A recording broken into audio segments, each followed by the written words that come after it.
O último aviso da volta de Jesus é o tema da mensagem de hoje.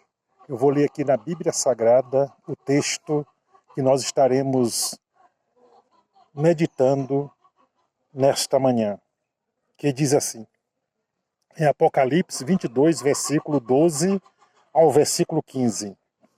Diz assim, e eis que venho sem demora, e comigo está o galardão que tenho para retribuir a cada um segundo as suas obras.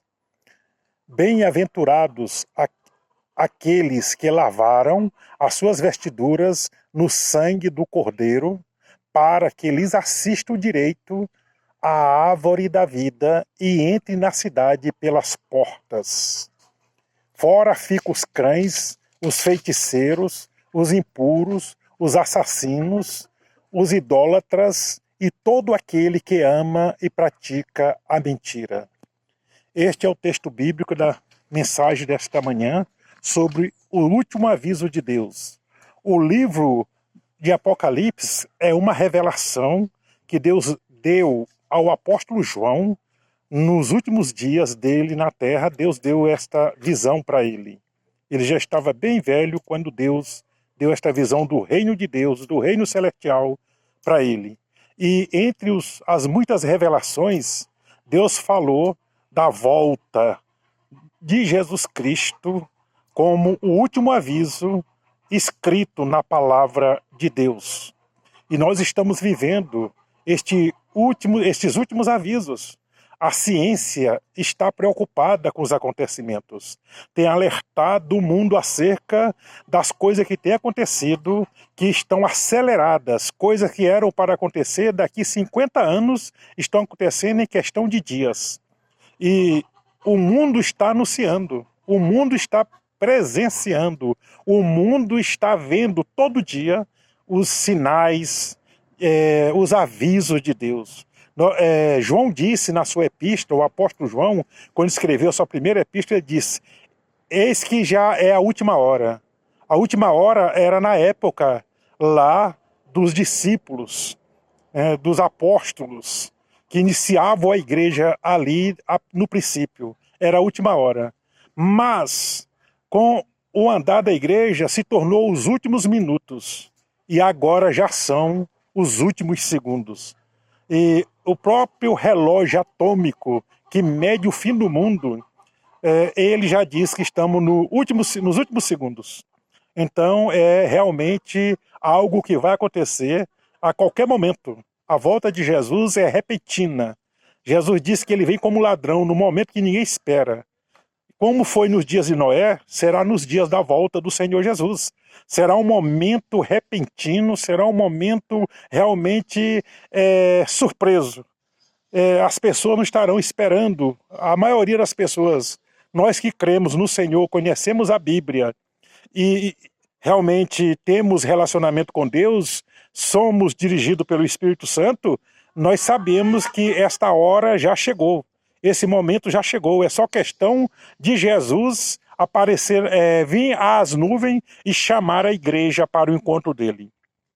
Portanto, é inevitável, pode ser agora, e eu nem terminar esta mensagem, porque não tem mais nada para acontecer. O último sinal que Deus deixou escrito na Bíblia, que estaria às portas à volta de Jesus, é a apostasia. E a apostasia está realmente em longa escala. Há muitas pessoas apostatadas da verdade, pregando a mentira, o engano e levando as pessoas após si à destruição eterna. E Jesus falou com João, já é a última hora. E agora, os últimos minutos já vivemos, e agora os últimos segundos. Portanto, meus amigos, minhas amigas que me ouvem nesta manhã, meus irmãos em Cristo, esta é a verdade, Jesus está voltando e o mundo está dormindo e a igreja está sendo atacada por essa dormência espiritual nos últimos dias. A maioria das pessoas na igreja estão dormindo.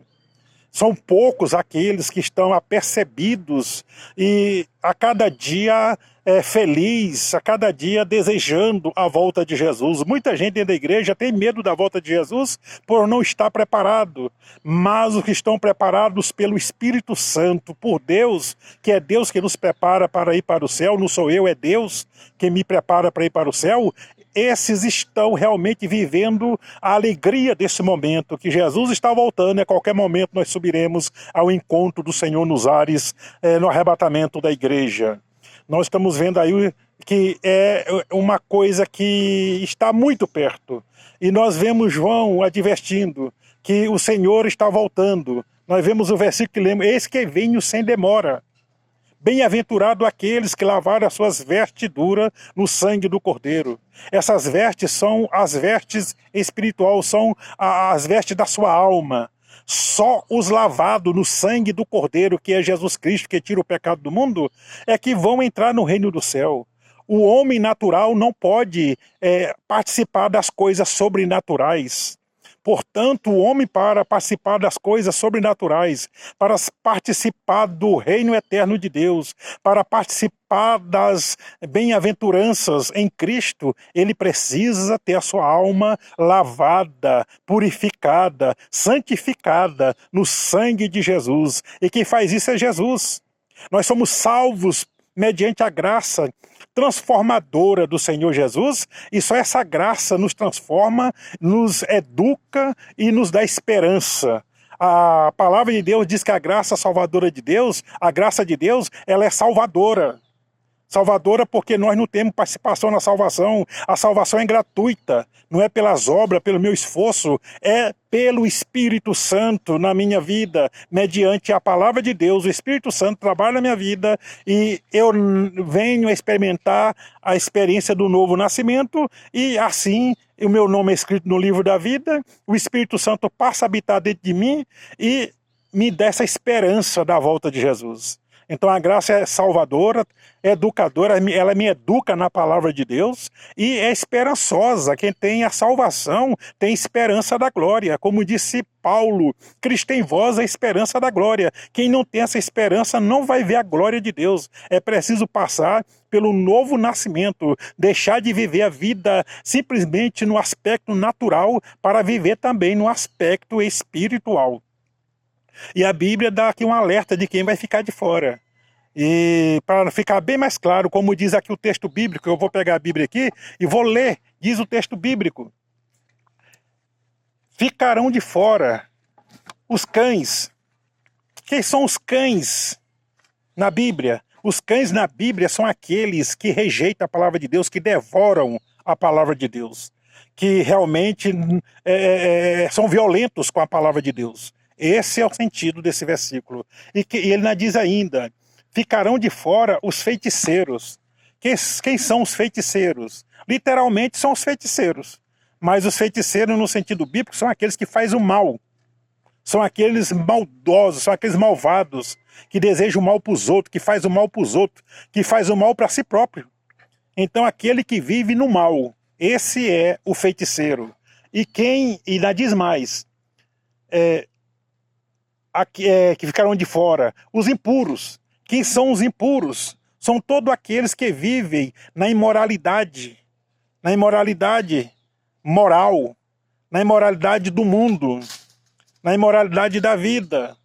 Esses que vivem na impureza da vida, esses que não vivem na santificação de Deus, esses são aqueles que são os impuros, né? Então, esses são os impuros. Assassino. Os assassinos são aqueles, literalmente, que são assassinos, não reconhecem Deus como Salvador e vivem na violência. Mas, no sentido bíblico, o assassino é aquele que vive promovendo a morte espiritual, que vive na violência espiritual, na morte espiritual. Ele não ressuscitou espiritualmente e ele mata os outros. Ele não entra no reino do céu e nem deixa os que querem entrar entrarem. Como disse Jesus, fica atrapalhando aqueles que querem entrar. Então esses são os assassinos, são aqueles que matam espiritualmente as pessoas. E diz mais o texto aqui, neste versículo, os idólatras. Quem são os idólatras? São aqueles que põem outros ídolos, outros deuses falsos na vida deles. E eles querem servir muitas das vezes o Deus verdadeiro, mas servem os deuses falsos. E uns que trocam mesmo o Deus verdadeiro, o Deus vivo, pelos deuses falsos.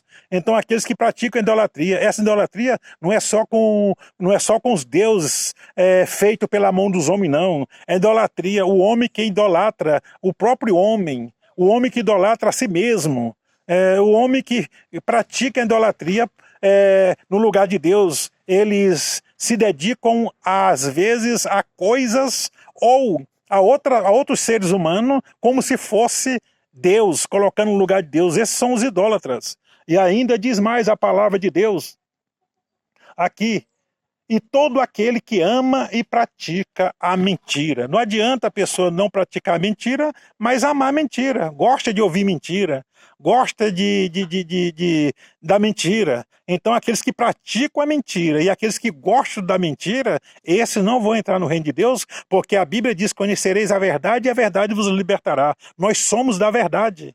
Nós somos da verdade. E o que é mentira ainda? Aqueles que gostam de ouvir a palavra de Deus segundo o seu coração. Querem que as pessoas preguem aquilo que eles se agradam, que eles querem. Mas a Bíblia nos manda pregar o que Deus quer. E muitas das vezes os que pregam a verdade hoje, eles são taxados de radicais, eles são desprezados, eles são rejeitados. Quem prega a verdade hoje não tem agenda para pregar em muitas igrejas, na maioria das igrejas, porque as pessoas querem ouvir aquilo que elas gostam, mas muitas das vezes Deus quer falar contra o seu pecado, contra a sua prática, a sua vida, porque a palavra de Deus diz que o homem precisa se arrepender dos seus pecados e se converter ao Senhor Jesus Cristo para que seja salvo. E assim possa experimentar os dias de refrigério na vida dele. O homem que gosta da mentira, ele não gosta da verdade. E a Bíblia diz: por não amarem a verdade, serão entregues ao espírito do erro para que sejam condenados eternamente. Portanto, quem não ama a verdade já está entregue ao espírito do erro e para ser condenado eternamente. Mas os que amam a verdade, andam na verdade, é o que diz a palavra de Deus. Se Jesus nos libertar, verdadeiramente seremos livres. Quem é liberto por Jesus não vive na mentira. Então, meu amigo e minha amiga, você, meu irmão, que está na igreja e se ofende com as mensagens que chamam a atenção, com as mensagens que falam a verdade e rejeita esses pregadores e quer ouvir só aquilo que é bom, só quer ouvir bênção, sobre prosperidade, e essa prosperidade está sendo pregada aí, é uma prosperidade falsa, porque a prosperidade verdadeira, ela vem do céu. A que vem de Deus, não são as coisas temporais, não são as coisas passageiras deste mundo, são as coisas que vêm do céu. São as coisas de Deus. Prosperidade é vida com Deus, é paz, é alegria, é esperança. Prosperidade é certeza da salvação. Prosperidade é comunhão, intimidade com Deus. Prosperidade é prazer na palavra de Deus, é prazer em Deus, é prazer de estar na presença de Deus. Isso é prosperidade espiritual, é saúde espiritual, é fé sadia. Isso é prosperidade. O restante das coisas temporais são acréscimos, são bênçãos que acompanham aqueles que creem em Deus, que vivem com Deus, que andam com Jesus Cristo, que seguem as pisadas de Cristo. Então, meu amigo, esteja atento para esta última hora. Esteja realmente preparado por Deus. Você não pode se preparar para entrar no céu. Eu já ouvi pessoas dizendo: não, vou ficar assim, e na hora que Jesus voltar, então quando Jesus estiver voltando, eu me arrependo e eu mudo a minha vida e subo para o céu. Não. E até outras pessoas que dizem: não, vou ficar aqui na grande tribulação, porque eu serei salvo na grande tribulação e fica mais fácil, eu não vou ficar aqui não. Não, meu amigo, você está completamente enganado. Ninguém se prepara. Ninguém se converte por si mesmo. Ninguém se arrepende por si mesmo. Para nós nos arrependermos dos nossos pecados, precisamos ser convencidos pelo Espírito Santo. É o que diz a palavra de Deus, falou o apóstolo João, no capítulo 16, de 8 em diante, ele diz: e o Espírito Santo convencerá o mundo do pecado, da justiça e do juízo. Que pecado? Ah, eu não peco, eu sou bom, eu não mato, eu não roubo. Não, meu amigo, não é isso. O pecado que condenou o homem eternamente é o pecado herdado de Adão. Todo ser humano já nasce em pecado. e precisa se converter. Todo ser humano já nasce condenado. Ele está livre da condenação enquanto criança, quando não tem ainda entendimento, consciência do que é o erro. Mas a partir do momento que tem a consciência do erro, conhecimento do erro, esse já é responsável diante de Deus. E convencer da justiça, o Espírito Santo convence da justiça, convence que só Jesus Cristo é o justo, que só a justiça de Deus nos alcança para a eternidade, não é a minha justiça. A Bíblia diz que a nossa justiça é como trapos e mulambos, aquilo que não presta. Então, só a justiça de Deus é verdadeira, e essa justiça de Deus foi manifestada na cruz do Calvário, quando Cristo morreu para nos justificar dos nossos pecados e salvar a nossa vida. E do juízo? É que o juízo vai vir a todo ser humano. O juízo de Deus vai alcançar todos os seres humanos que estão fora da palavra de Deus, que estão fora do caminho. Jesus Cristo disse, eu sou o caminho, a verdade e a vida, ninguém vem ao Pai senão por mim. Então é quem está fora do caminho, é quem está fora da comunhão com Deus, é quem está fora da direção de Deus. Esses experimentaram o juízo. Quem já se converteu a Jesus, quem já foi convencido do seu pecado e pediu perdão dos seus pecados e se converteu a Cristo pelo Espírito Santo, esses já estão justificados. Jesus disse, nós não passaremos pelo juízo, mas já fomos justificados diante de Deus, já estamos salvos diante de Deus. Jesus disse em João 5,24, aquele que ouve a minha palavra e crê naquele que me enviou, tem a vida eterna, não entrará em juízo, mas passou da morte para a vida. Romanos 8,1, nenhuma condenação há para aquele que está em Cristo Jesus. E existe N versículo que nos afirma que aquele que está em Cristo já está salvo, só está aguardando o momento de se mudar para o céu, para morar com o Senhor Jesus. Essa foi a promessa que Jesus fez. Ele disse em João 14, eu vou voltar. Mas eis que eu virei outra vez, para vos buscar, para que onde eu estiver estejais vós também. Então, meu amigo, esta é a palavra da verdade. Creia no Senhor Jesus. Ponha a tua vida aos pés de Jesus. A Bíblia diz que não somos nós que escolhemos Jesus, é Jesus que nos escolhe. E Ele nos escolhe mediante tudo isso que eu te falei. Então, se Deus falou ao teu coração, se você sentiu a voz de Deus na sua alma, este é o momento. Creia no Senhor Jesus, abre o teu coração para Jesus, como ele disse, eis que estou à porta e bato, se alguém ouvir a minha voz, entrarei em sua casa, cearei com ele comigo. Apocalipse 3,20. E ainda a Bíblia diz, todo aquele que está em Cristo é uma nova criatura. As coisas velhas ficaram para trás e tudo se fez novo. Então quem está em Cristo é uma nova criatura, a semelhança da metamorfose. A lagarta que se transformou numa linda borboleta, houve uma transformação, assim há uma transformação na vida do homem. Peça a Jesus para te salvar, diga para Jesus que você quer ser salvo para Ele, diga para Deus que você abre o seu coração para Jesus entrar, porque Jesus é educado, Ele só entra na sua vida se você o convidá-lo. Então convide Jesus para entrar e passe a andar com a igreja do Senhor Jesus, não fique fora da igreja. Tem dois extremos hoje no mundo. Tem aqueles que acham que não precisam da igreja para ir para o céu. É o extremo. A Bíblia diz que nós precisamos congregar com a igreja, andar com a igreja, porque nós precisamos estar em comunhão uns com os outros. E é óbvio que a igreja é um corpo, é o corpo de Cristo. E esse corpo precisa estar unido em seus membros, uns com os outros. Nós fomos salvos.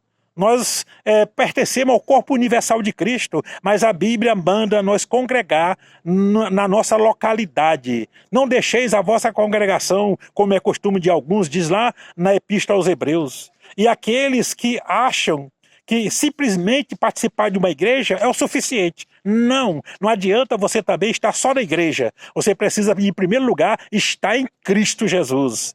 Você vai para a igreja por causa de Jesus. Você não vai para a igreja por causa de uma religião. Quem fica lá participando e fazendo as coisas religiosamente também não vai para o céu, não.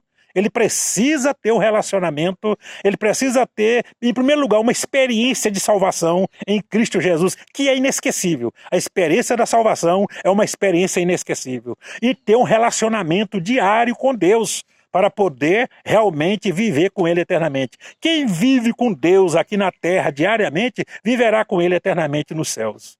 Que Deus abençoe sua vida e leve você a se despertar para essa verdade e a se aproximar de Deus por meio do Senhor Jesus Cristo, que é a única maneira de você ser salvo. Deus abençoe grandemente. Até a próxima.